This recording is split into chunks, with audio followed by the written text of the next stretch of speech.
தமிழக பாஜக தலைவர் அண்ணாமலையின் பாத யாத்திரை தேர்தலில் ஈடுபடாது என்றும் அவரின் சுகரை மட்டுமே குறைக்கும் என்றும் நடிகரும் பாஜக ஆதரவாளருமான வி சேகர் தெரிவித்துள்ளார். நாகை மாவட்டம் நாகூரில் செய்தியாளர்களிடம் பேசிய அவர், அரசியல் அனுபவமே இல்லாத கத்துக்குட்டிதான் அண்ணாமலை என்றும், மக்களை மட்டுமில்லாமல் டெல்லியில் உள்ள பாஜக மேல்மட்ட தலைவர்களையும் அண்ணாமலை ஏமாற்றி வருகிறார் எனவும் தெரிவித்தார். கூட்டமாக இருக்கும் இடத்திற்கு சென்று போட்டோ எடுத்துக்கொண்டால் ஓட்டாக மாறாது என்று கூறிய வி சேகர், கூட்டம் என்றுமே ஓட்டாக மாறாது என்று தெரிவித்தார். கொங்கு பகுதியில் எடப்பாடி பழனிசாமியை விட பெரிய ஆளாக காட்ட நினைக்கும் அண்ணாமலை எண்ணத்தில் மண் விழும் என்றும் அவர் கூறினார். நடிகர் விஜய் புதிய கட்சி துவங்கி இருக்கிறார். அதற்கு என்னுடைய மனமார்ந்த வாழ்த்துக்கள். ஆனால் அதுக்கு மேலே அதை விமர்சனம் பண்ணுறதுக்கு இப்போ அவசியம் இல்லை. ஏன்னா 2 வருஷம் டைம் கேட்டிருக்காரு அவர்.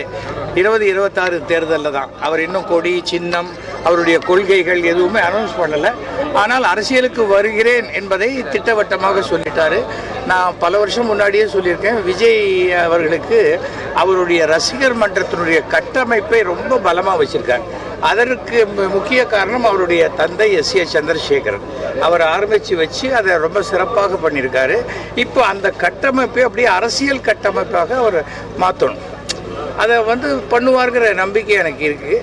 தவறு ஒருத்தர் வராருங்கும் போதே அவர் எதிர்க்கிறதுங்கிறது அது நமக்கு ஒரு பயம் இருக்கிற மாதிரியோ இல்லை நம்ம ரொம்ப பலகீனமாக இருக்கிற மாதிரியோ தான் இருக்கும். அதனால் மீண்டும் விஜய்க்கு என்னுடைய வாழ்த்துக்களை நான் தெரிவித்துக் கொள்கிறேன். நாமளே 1000 சொல்லுவாருங்க. அவர் போலீஸு, அரசியலுக்கு புதுசு, டெய்லி திருடங்களுடைய பழகி திருடங்கள்லாம் பொய் சொல்கிறத இவரும் கற்றுக்கிட்டாரு. அவ்வளோதான்.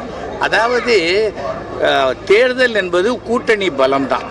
அதை தாண்டி தனியாக ஒரு கட்சி நிற்குது. அந்த கட்சி ஒரு 4% 5% இருக்கிற கட்சி இல்லை 10% இருக்கிற கட்சியே அப்படியே ஜெயிக்கணும்னு சொன்னால் அனுதாப அலை வீசுகிற மாதிரியான சம்பவம் ஏதாவது நடந்தால் தான் உண்டு.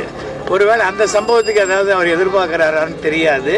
ஆனால் அரசியல் அனுபவமே இல்லாத ஒரு கத்துக்குட்டி தான் அண்ணாமலை.